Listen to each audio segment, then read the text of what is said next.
दुनिया का सबसे बड़ा लोकतंत्र और अब बहुत लोगों का अभिप्राय है कि जनसंख्या की दृष्टि से भी हम विश्व में नंबर 1 पर है। इतना बड़ा विशाल देश, 140 करोड़ देश के मेरे भाई बहन, मेरे परिवारजन आज आजादी का पर्व मना रहे हैं। मैं देश के कोटि कोटि जनों को, देश और दुनिया में भारत को प्यार करने वाले, भारत का सम्मान करने वाले, भारत का गौरव करने वाले कोटि कोटि जनों को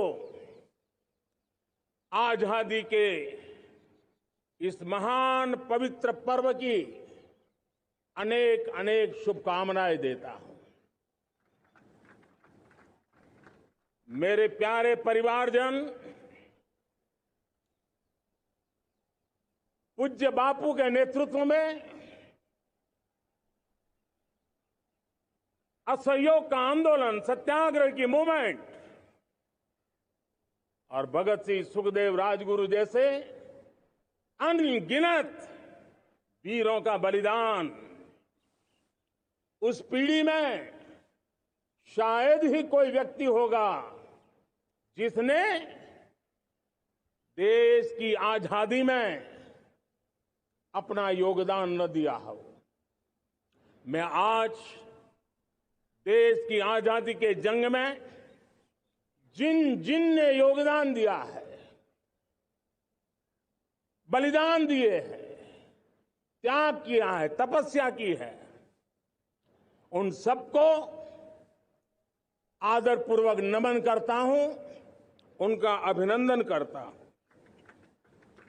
आज 15 अगस्त महान क्रांतिकारी और अध्यात्म जीवन के ऋषितुल्य प्रणेता श्री अरबिंदो की 150वीं जयंती पूर्ण हो रही है। ये वर्ष स्वामी दयानंद सरस्वती के 150वीं जयंती का वर्ष है।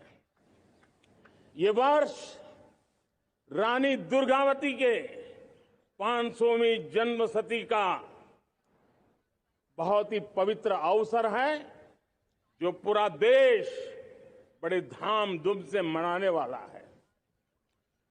ये वर्ष मीराबाई, भक्ति योग की सिरमौर मीराबाई के 525 वर्ष का भी ये पावन पर्व है।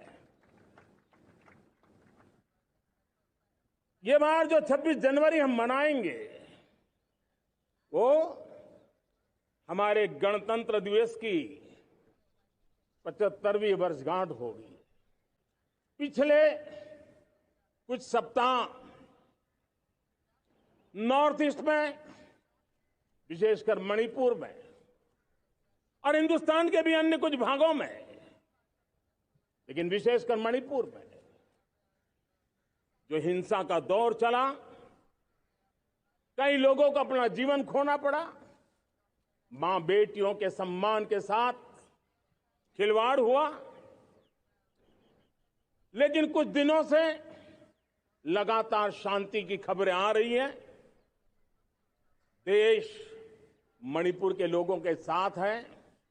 देश मणिपुर के लोगों को पिछले कुछ दिनों से जो शांति बनाए रखी है, उस शांति के पर्व को आगे बढ़ाए और शांति से ही समाधान का रास्ता निकलेगा। और राज्य और केंद्र सरकार मिलकर के उन समस्याओं के समाधान के लिए भरपूर प्रयास कर रही है, करती रहेगी।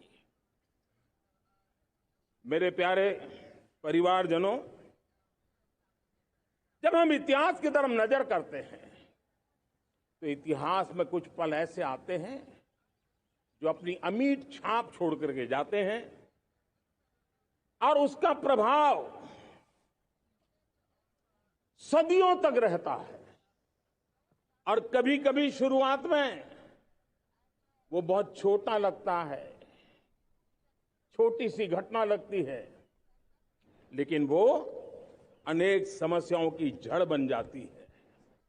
हमें याद है 1200 साल पहले इस देश पर आक्रमण हुआ। एक छोटे से राज्य के छोटे से राजा का पराजय हुआ, लेकिन तब पता तक नहीं था कि एक घटना भारत को 1000 साल की गुलामी में फंसा देगी।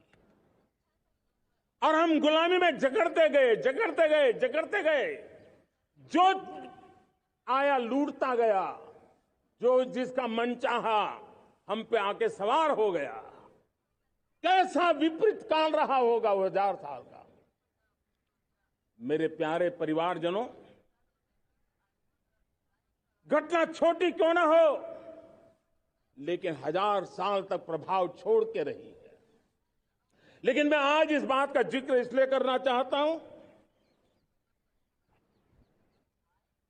कि भारत के वीरों ने इस कालखंड में कोई भूभाग ऐसा नहीं था, कोई समय ऐसा नहीं था जब उन्होंने देश की आजादी के लौ को जलता न रखा हो, बलिदान की परंपरा न बनाई। मां भारती बेड़ियों से मुक्त होने के लिए उठ खड़ी हुई थी, जंजीरों को झकझोर रही थी, और देश की नारी शक्ति, देश की युवा शक्ति, देश के किसान, देश के गांव के लोग, मजदूर, कोई हिंदुस्तानी ऐसा नहीं था जो आजादी के सपने को लेकर के जीता न हो। आजादी को पाने के लिए मर मिटने के लिए तैयार होने वालों की एक बड़ी फौज तैयार हो गई थी। जेलों में जवानी खपाने वाले अनेक महापुरुष हमारे देश की आजादी को, इन गुलामी की बेड़ियों को तोड़ने के लिए लगे हुए थे। मेरे प्यारे परिवारजनों, जन चेतना का वो व्यापक रूप, त्याग और तपस्या का वो व्यापक रूप, जन जन के अंदर एक नए विश्वास जगाने वाला वो पल आखिरकार 1947 में देश आजाद हुआ। 1000 साल की गुलामी में संजोए हुए सपने देशवासी पूरे करते हुए देखे। साथियों, मैं 1000 साल पहले की बात इसलिए कह रहा हूं, मैं देख रहा हूं फिर एक बार देश के सामने एक मौका आया है। इस ऐसे कालखंड में हम जी रहे हैं, ऐसे कालखंड में हमने प्रवेश किया है, और यह हमारा सौभाग्य है कि भारत के ऐसे अमृत काल में, यह अमृत काल का पहला वर्ष है। या तो हम जवानी में जी रहे हैं, या हम मां भारती की गोद में जन्म ले चुके हैं। और ये कालखंड, मेरे शब्द लिख करके रखिए मेरे प्यारे परिवारजनों, इस कालखंड में जो हम करेंगे, जो कदम उठाएंगे, जितना त्याग करेंगे, तपस्या करेंगे, सर्वजन हिताय सर्वजन सुखाय, एक के बाद एक फैसले लेंगे, आने वाले 1000 साल का देश का स्वर्णिम इतिहास उससे अंकुरित होने वाला है।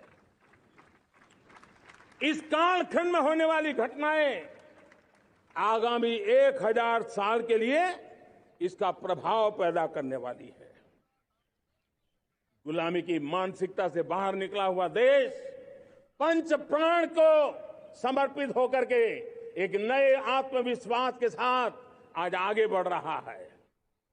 नए संकल्पों को सिद्ध करने के लिए वो जी जान से जुड़ रहा है। मेरी भारत माता, जो कभी ऊर्जा का सामर्थ्य था लेकिन राख के ढेर में दबी पड़ी थी, वो भारत मां 140 करोड़ देशवासियों के पुरुषार्थ है, उनकी चेतना से, उनकी ऊर्जा से फिर एक बार जागृत हो चुकी है। मां भारती जागृत हो चुकी है, और मैं साफ देख रहा हूं दोस्तों, यही कालखंड है, पिछले 9-10 साल हमने अनुभव किया है। विश्व भर में भारत की चेतना के प्रति, भारत के सामर्थ्य प्रति एक नया आकर्षण, नया विश्वास, नई आशा पैदा हुई है। और